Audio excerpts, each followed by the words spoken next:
evening. Hello, how are you all? Hope everybody's well.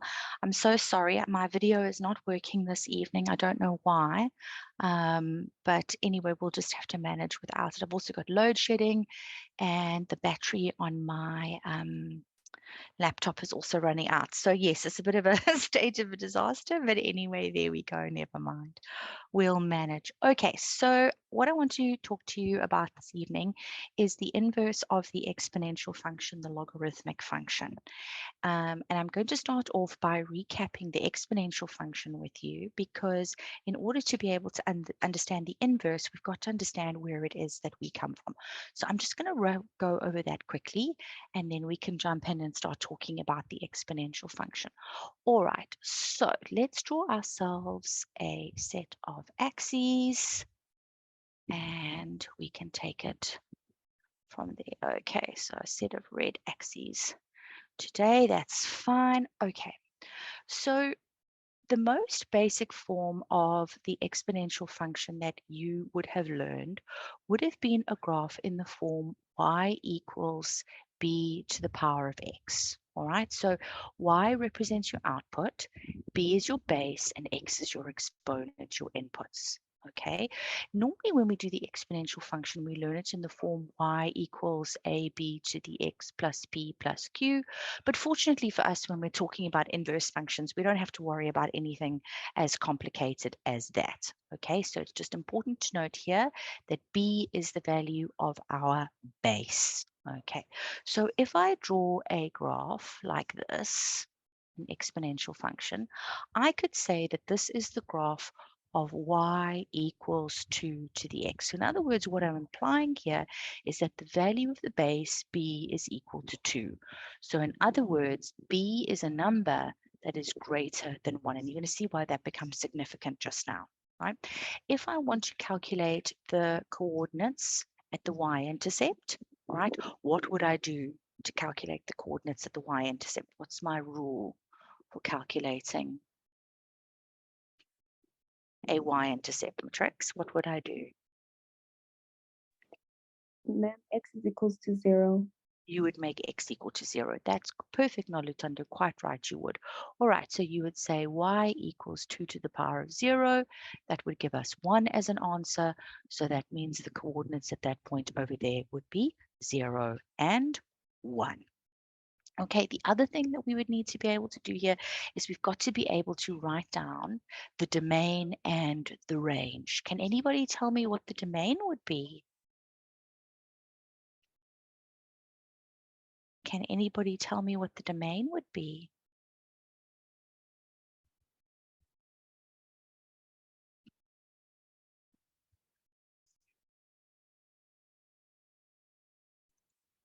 Who's got a hand up here? Okay, Lorato, can you tell me? Hello, ma'am. Hello, how are you?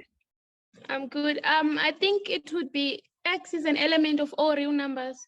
It is. It certainly is. Well done, guys. That's perfect. Oh.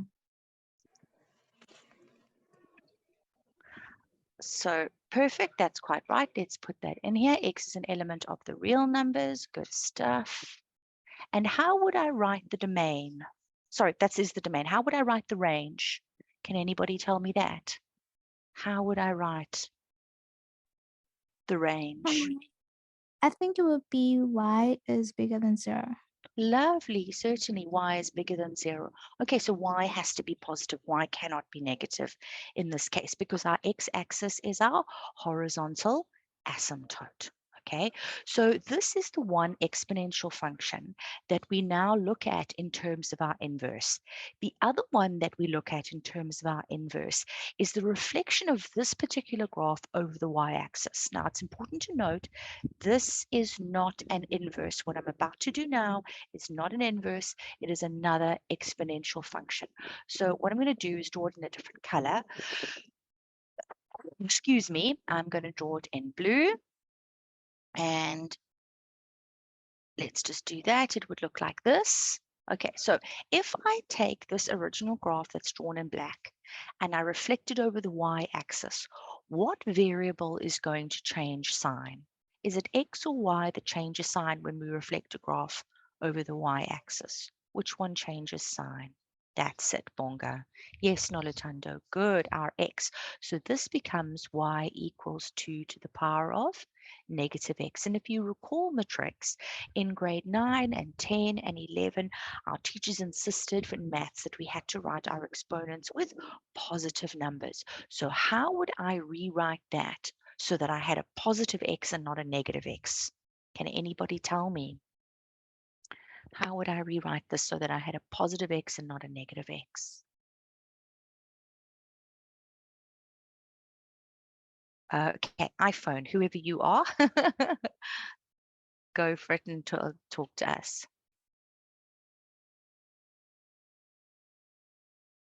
You're very welcome to unmute and speak.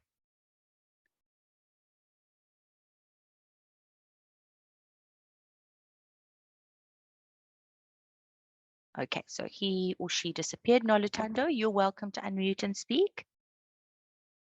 Hi, ma'am. Hi, Nolitando.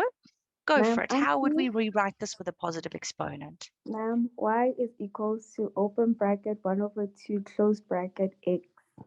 Beautiful. Okay, so like that. Well All right. done. Very nice. Good, guys.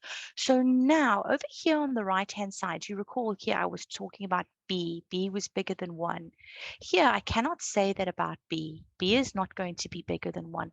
There's a not restriction on B, but as far as B is concerned, B is bigger than 0, but smaller than 1. That's what I would say about B over here. Okay, so it's between 0 and not 1. It can't be 0, it can't be 1. We'll talk about that just now. The other thing that we need to make a note of just very quickly is that when I want to calculate the y-intercept would be the same because it would be y equals 1 over 2 to the power of 0, which would still be 1, so I'd still have the same y-intercept. And as far as my domain and range are concerned, do my domain and range change? Are they different for y equals half to the x compared to y equals 2 to the x? What do you guys think? No, absolutely. They're not any different. Okay, so here x is still going to be an element of the real numbers. And y is still going to be greater than 0. Okay, so just to reiterate, okay, we'll emphasize, okay, the graph in blue is not an inverse function of the graph in black. Both of these are exponential functions. The difference between the two is that the graph in black is an increasing function. Okay, as x is getting bigger, y is getting bigger. So the graph in black is what we would refer to as an increasing function. Okay, and the words increasing and decreasing are important to us when we talk about functions. So an increasing function means that its gradient is positive as we go from left to right. So from where x is getting smaller to where x is getting bigger, okay, we are walking uphill. If we're on the blue graph and we're going from where x is smaller to where x is bigger, please mute, thank you. Nosipo, please mute. Thank you. If we're walking from left to right, going from where x is smaller to where x is bigger, and we're on the blue graph, we would be walking downhill. That's why we would describe this as a decreasing function. Okay, all right. So what I suggest you do is take a screenshot of this before we move on. All right, because now what we're going to do is we're going to look at the inverse of the blue graph and we're going to look at the inverse of the black graph as well. Okay, I'm just going to check the chat. Okay, we're all fine. Okay, so let's go and look at the inverses. Screenshots, everybody. We're moving on. Okay, all right. So let's go and have a look at this now. This graph over here that I am highlighting for you in yellow was our original black graph. Okay, we've just drawn it. It's the graph of y equals 2 to the x. Okay, what we are going to do, and remember here was its y-intercept at 0 and 1. Okay, we are going to reflect it over the line y equals x. And when we reflect any function over the line y equals x, that's when we are doing an inverse. That is how our inverse function is created. All right, let's move that like that. And then that's a nice screenshot for you guys as well. So if I want to create the graph of the inverse, all right, and I want to work out its equation, this is the process I'm going to go through. In my original function, I have y is equal to 2 to the x. When it is written like that, okay, what I've got here, the 2 represents my base. The x is my exponent and y is my number, right? When I write my inverse, I'm going to do this, okay? I'm going to take my exponent and so in other words, my x and my y, and I'm going to interchange them. So x is equal to 2 to the y.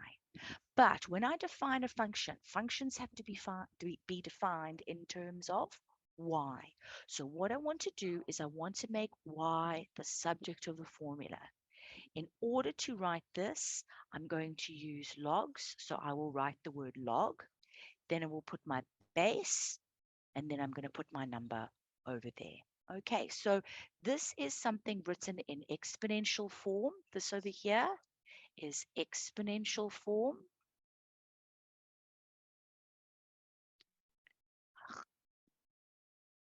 Exponential. I don't know why this is giving me issues here. Let me just move it over a little bit. So this is exponential form. And this over here is logarithmic form. Okay. All right. So just make sure that you've got that down as well. So here is the graph of my log function. This is what it looks like when it has been reflected over the line y equals x. So this is it over here. Okay, and you can see when you look at it that the green line is a reflection of the yellow one over the blue line. All right, because this is the inverse, I'm using the inverse notation. And then what they've done over here is that they just haven't written it in log form. So they've done what I've done over there. And then the next step obviously would be to write it as y equals log base 2 to the x, like so. What I want you guys to notice in particular, right, is that what was x is now y and what was y is now x. Look at our old y-intercept. It was at 0 and 1. Look at our x-intercept. It is at 1 and 0. Can you see how x and y have switched around? And similarly, can you see with the other points that they've used to sketch these functions? There was 1 and 2. Here is the point, 2 and 1. Similarly, here we had the point -1.5, and now over here we've got the point 1/2 and -1. Okay, so x and y have switched round. The green line is the green function is the inverse of the yellow function. Everybody happy with that? Thumbs up, thumbs down, more people to see. Yeah.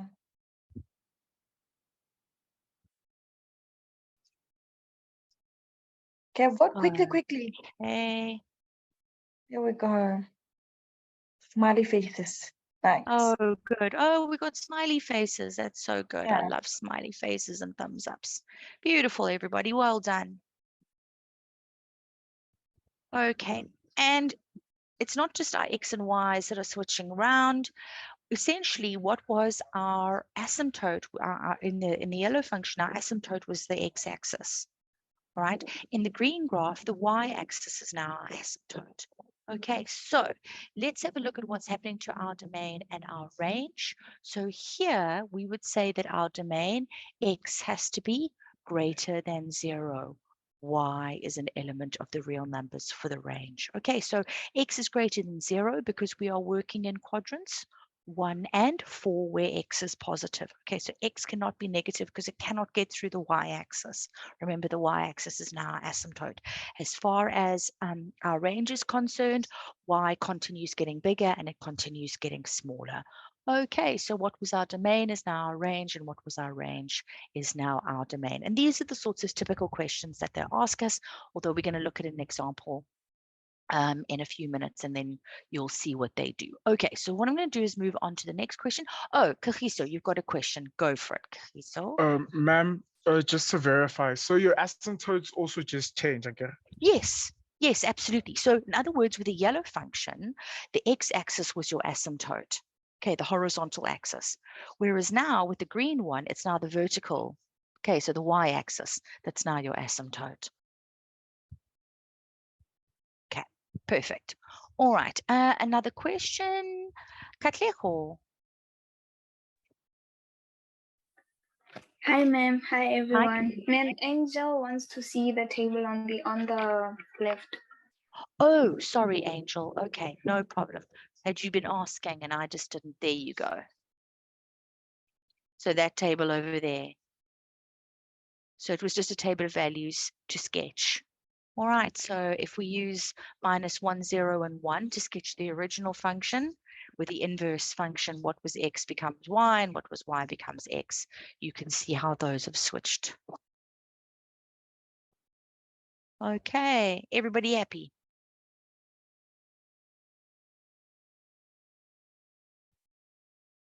Okay, another question? Danelle? Hi, ma'am, can you hear me? Yes, I can hear you just fine. So it's just a question, as logarithmic functions only applying exponential graphs, or are they their own graphs? So they are a graph in their own right, but they are the inverse of the exponential function. So for us, do you remember back in COVID how they kept on talking about how we need to flatten the curve? Do you remember that? Yes. Okay, that was a logarithmic function. So in other words, remember how the COVID numbers were growing exponentially. They were growing really, really, really fast. And then they kept saying to us, we need to flatten the curve, we need to flatten the curve, we need to flatten the curve. That was a logarithmic function. Okay. Oh, okay. All right. Okay. So yeah, it's a function in Okay, its thank you, own ma'am. right, but it's the inverse of the exponential function. Okay. Sihawu, not necessary. If you want to write it using interval notation, then you could do it that way. So instead of writing x is an element of the real numbers, you can say x is an element from negative infinity to positive infinity. Okay, you don't have to do both.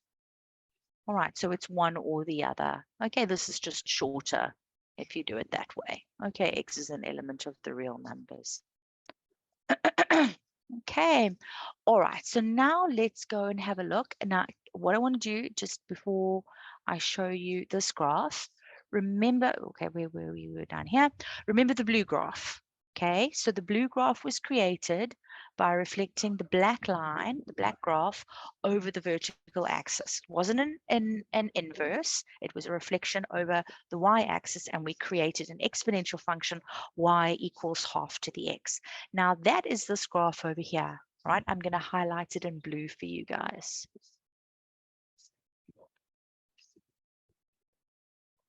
Okay, so there is our original blue function that we were talking about earlier in the lesson.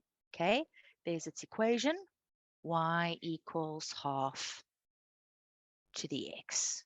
Okay, and in this case, they've decided to call this particular graph G. Remember, there was our original y-intercept as well. Okay, now when we reflect this graph over the line y equals x, let's put that in pink.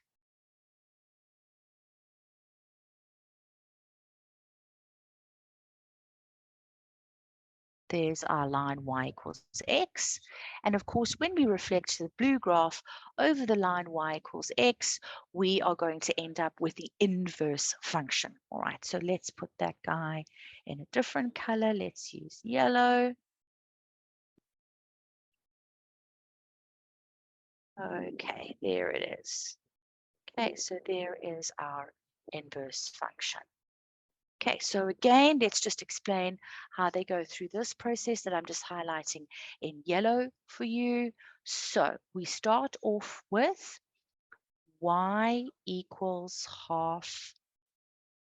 Sorry, don't know why my pen is being naughty. Y equals half to the x. Now we want to write it in logarithmic form. So we interchange x and y. We write x equals half to the y. Making y the subject to the formula, we use logs. Our base is 2 and our number is x. Okay, so what you need to be able to do, matrix, is you've got to be able to go from exponential form to log form, and from log form back to exponential form. Okay, very important that you're able to do that. And again, if they wanted us to sketch this particular function, we would have to show the x-intercept, because that is a significant point. And can you see the blue graph was decreasing, the yellow graph is decreasing as well. Let's just write down the domain and the range. The domain and range of the original function, x was an element of the real numbers, y was greater than 0. Domain and range of our yellow graph, x is greater than 0, y is an element of the real numbers. Okay, all right, any questions? May you please repeat on the domain and the range? Sure, not a problem. Okay, so our domain and range for our original function, the blue one. So x keeps going to the left and to the right. Okay, so that's why it's x is an element of the real numbers, because we're going from negative infinity to positive infinity. And our graph is sketched in quadrants 1 and 2. So this means that y can only be positive. Remember, our x-axis is our asymptote. So the blue graph cannot get through the x-axis. Y is only positive. That now changes. So what was our range is now our domain, and what was our domain is now our range. If we have a look at the yellow graph, it's now x that has to be positive, not y. Okay, we're sketching in quadrants 1 and 4, where x is positive. All right, in terms of the graph going up to positive infinity and down to negative infinity, so up and down, it keeps going forever and ever. That's why y is an element of the real numbers. Okay, all right, not a problem. Increasing or decreasing function, both of these are decreasing functions. What you need to do is you need to think about x getting bigger. So x gets bigger when we move to the right. What's happening to the values of y as x is getting bigger? Look, we went from -1 to 0 to 1. X got bigger. What happened to y? Y is getting smaller. It's gone from 2 to 1 to a half. Okay, it's the same story on the yellow graph. X is getting bigger. It goes from a half to 1 to 2. What happened to y? It goes from 1 to 0 to -1. Okay, so as x is getting bigger, y is getting smaller. That makes it a decreasing function. Okay, so when it works, as it works with inverses, okay, so here, both of these are increasing functions. Okay, so the original function f, so f and the inverse of f are increasing. Okay, over here, f, oh, sorry, it's g in this particular case. So here, g and the inverse of g are decreasing. All right.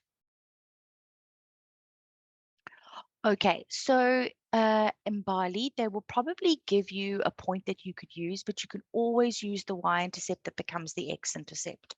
Okay, so you can actually learn that off by heart. Okay, so the x-intercept of every single log function that you're going to be working with has the coordinates 1 and 0. Okay, so you're always going to be able to use that. All right, it just depends which graph they give you, but it's always going to have that as an x-intercept. Okay, it'll always be at 1 and 0. Okay, there's another question. So does it mean both x and y have to be increasing for it to be an increasing function? Yes. Yes, that is correct. For it to be a decreasing function, x is increasing, but y is decreasing. Okay, x is getting bigger, y is getting smaller. All right, let's go and have a look. That was what we were doing originally. Okay, so there are the graphs of our two log functions. If you recall, these are the ones that we were just looking at. Okay, so this graph over here, this was our increasing function. Okay, so in this particular function over here, this was y equals log a x, where a is greater than 1. Okay, and here our other log function, this was our decreasing function, the one that we've just been looking at. Okay, so it's also y equals log ax, but here a is a fraction between 0 and 1 because it is a decreasing function. All right, so just some important stuff to notice from these particular graphs. Okay, so the expression log ax can only be defined if a, so in other words, our base, is either between 0 and 1 or bigger than 1. Okay, so a cannot be negative, it cannot be 0, and it cannot be 1. All right. The other thing that is important for us to note here is that x cannot be negative or 0 either. Okay, because then the function would be undefined. All right. So the reason why x is always positive, if you have a look, we're drawing it in, I've said this a couple of times already, we're drawing in quadrants 1 and 4 where x is positive. Okay, so it can't be 0 and it can't be 1. Okay, the reason why it can't be 0 is because, what's the reason for that? So this number over here can't be 0 because of our asymptote. Okay. All right. So We let's learn jump and in. take screenshots. Yes, absolutely. Let's jump in and go and do an example, because I'm really hoping we'll be able to do one of the sort of more difficult questions this evening. But yeah, let's just see where we end up. Okay, so if we have got the function f maps onto x for log ax, that is just mapping notation. It means exactly the same thing if I write f of x equals log ax. So here I am given my original function is a logarithmic function, and they're telling us that it passes through the point 4 and minus 2. The first thing that they want us to do is they want us to calculate the value of a. All right, so in other words, this a over here. And we have to use the point 4 and minus 2 in order to be able to do that. How am I going to sub in? What am I going to put where? Where's the minus 2 going to go? And where's the 4 going to go, Matrix? We can do this. There we go, Yes, Kagiso. yes, Kagiso, go for it. Ma'am, what I normally do is I bring it back to an exponential graph. Okay. So it's now x equals to a to the power of y, if I'm not mistaken. Okay, so it would be y equals a to the Oh. power of x in exponential Okay, form. okay. Okay, all right. In this particular case, they don't actually want you to do that because they want the equation of f. So what you can do here, and I'm going to show you how these two work interchangeably with one another. We've done that a little bit already, is that's our y coordinate, Kagiso. So that's going to go over here in y. All right, and here's our x coordinate, and that's going to go over there. All right, so when we go ahead and go and sub in, we can write -2 equals log a, our base that we're trying to solve for. X is our number in this case is 4. All right, and then you are quite right. In order to be able to work out what a is, we need to know this, don't we? Okay, so in other words, what represents our y or our exponent over here? Is it the 4 or the -2? Which one is the exponent, Matrix? The negative. Which one is the exponent? Is the 4 the exponent or is -2 the exponent? Good, well done. Okay, -2 is the exponent. So we'll do the base, a, to the power of -2 is Yes. equal to 4. Perfect. Okay, and now what we would do is write this as 1 over a squared equals 4. And then we can cross multiply. So this gives us 1 equals 4a squared. I want to isolate the a squared, so I'm going to divide both sides by 4. So a squared would be equal to 1 over 4. And now I need to take the square root on both sides.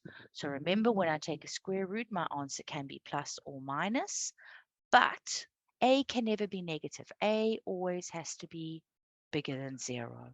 Okay, so in this case, we would say that a would be equal to positive 1 over 2. Okay, everybody. I don't know if you can screenshot that quickly. Yes, Okay. very important. Ma'am, it is a problem to say that exponent -2 times it 1 over 2 and times the 4 and say that 4 times it to exponent -2. And they gave me that I don't understand what you're asking me. Sorry, Gift. Just ask again. your time that exponent showed time over 1 over 2 over half. You times it by half. Yes. So in other words, what I've done, so I've taken a to the power of -2 and I've written it with a positive exponent. So in other words, a to the power of -2 equals 4. I can write that with a positive exponent if I write it with the reciprocal. And then what I'm going to do is cross multiply. Okay, so I'm multiplying a squared with 4 and 1 with 1. That's how come I end up with 4a squared equals 1. Okay, I hope that answers your question, Gift. Okay, not a problem. Okay, so this is something that we need to learn, all right? So when something has been written in exponential form, okay? In exponential form, we write y equals, for example, 2 to the x. Okay, this is exponential form. So in other words, so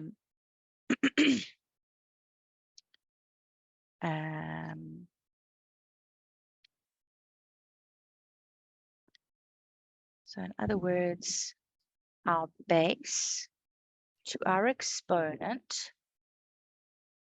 is equal to a number. Why is my pen doing this? Hang on, guys. Is equal to a number.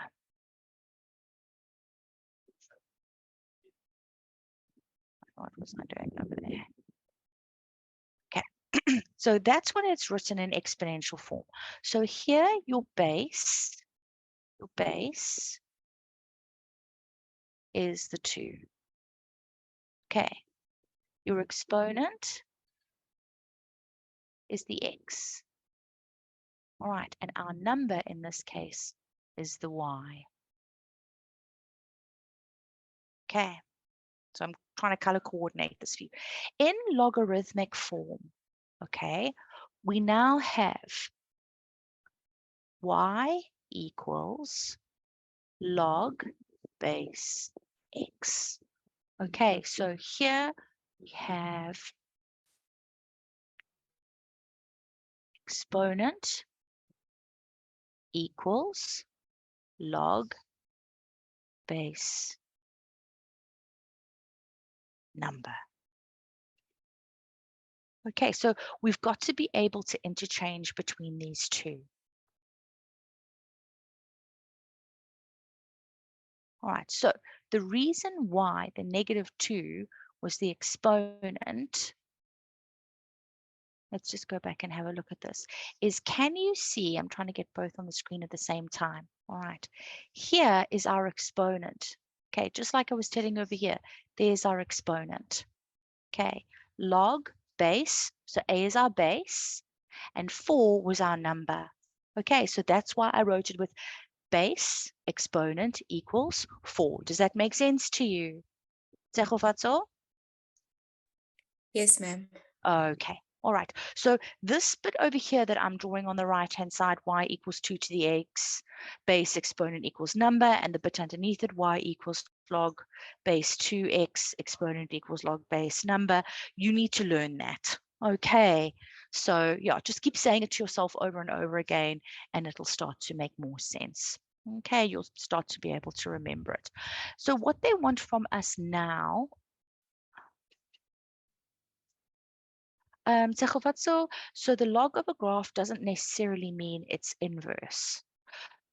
The log, hang on a second, so the log function is the inverse of the exponential function.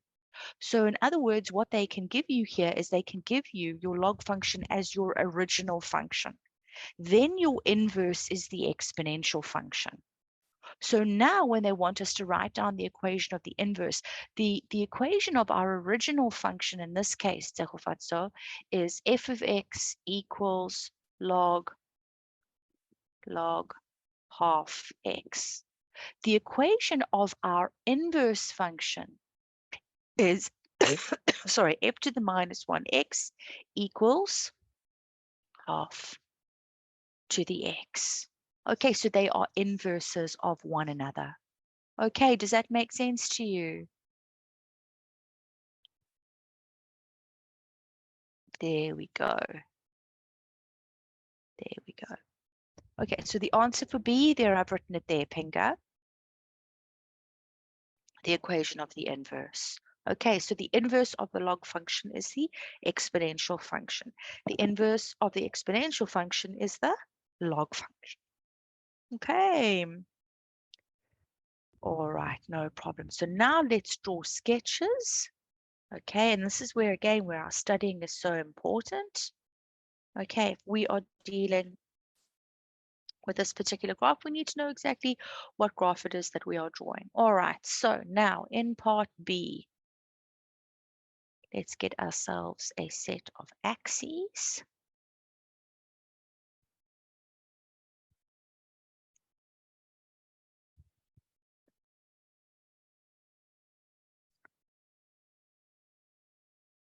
Okay, and what I'm going to do is just get rid of that for now. Okay, so our inverse function, our log function, okay, it's going to look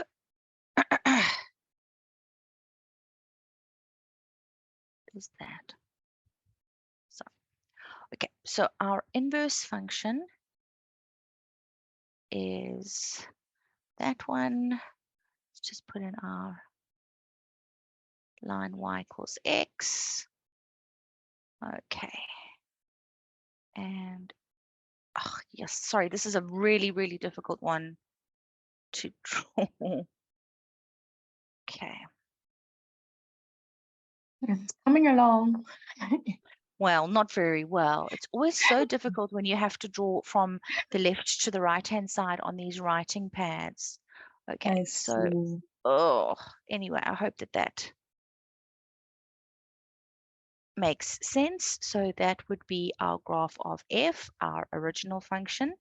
And this point over here would be the point 1 and 0. Okay, on our other graph, it's going to be like that. Okay, that's not too bad, is it? I've done worse before.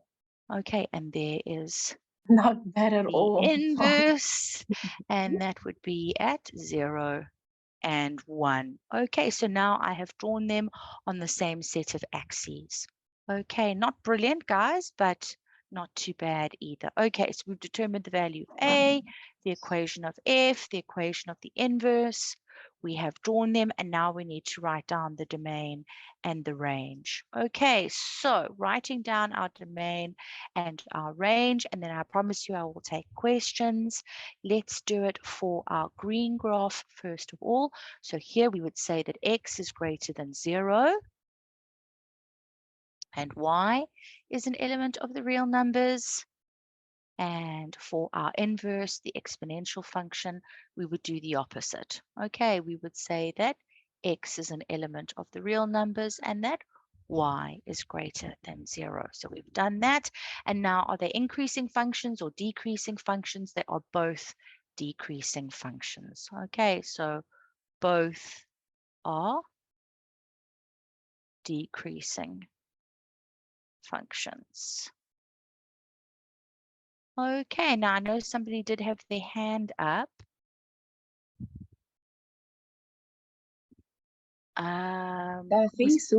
Okay, so I think it was Kagiso. Go for Ma'am, Kagiso. may And you please repeat from the green one? from the green one, what did you miss? Them like x is greater than 0. Like I want to know how. Oh, so that's me writing the domain and the range. Okay, so it's exactly the same as what we were doing over here, Kagiso. Do you remember this? We spoke about the domain and the range of our original function. And then when we spoke about the inverse, we spoke about our domain and our range. It's exactly the same thing. Okay, so this is the graph that I'm redrawing. Okay, there's your domain. X is an element of the real numbers. Y is greater than 0. That is for the log function, for the exponential function. For the log function, your domain, X is an element, X is greater than 0, Y is an element of the real numbers. It's exactly the same thing. I'm just repeating myself. I hope Kahis okay. But that was gifts. Now Kahis is asking a question. Okay. Oh, was that gift? Oh, was that gift? Yeah. Okay. All right. Yeah, that Sorry. was good. Okay. Ma'am, can we please Yes. go down to the graph? Yes, of course, with pleasure. There we go. There it is. So ma'am, when drawing it to scale, ma'am, do we have to also include that coordinate, that 4 to -2? No.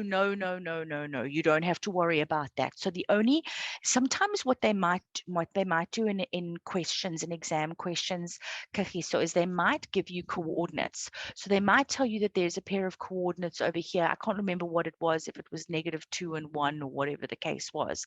Then you could use that and determine the coordinates over here and say that would be 1 and -2 or something like that. But no, you really don't. What's important is that you've got to get the shape correct, that it doesn't touch the line that's an asymptote, and that the graphs intersect at the point where y is equal to x, that they intersect on that line over there.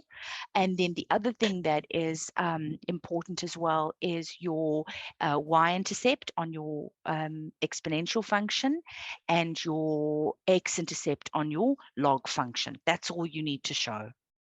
Okay, ma'am. Another question. Go ma'am. for it. It says Yes. determine the value of x for which the functions are either increasing. Ma'am, how do we answer that, ma'am? Okay, all right. So they are both decreasing functions, all right? The values of x for which the green graph is a decreasing function is going to be when x is greater than 0. So the way that we would write that is as follows. Okay, so we could say f is decreasing, decreasing for x is greater than 0.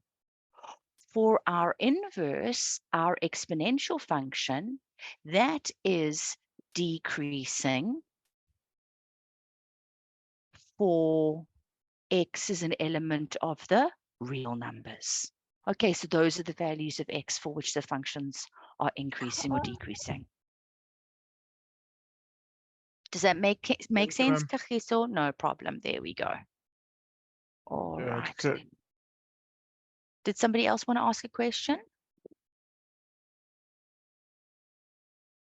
Are we all done? Y'all did well.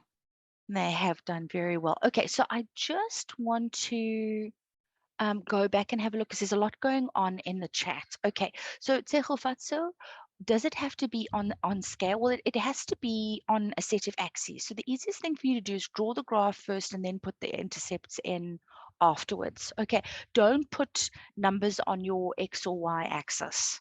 All right, so put that in. So how do you know if it's decreasing or increasing?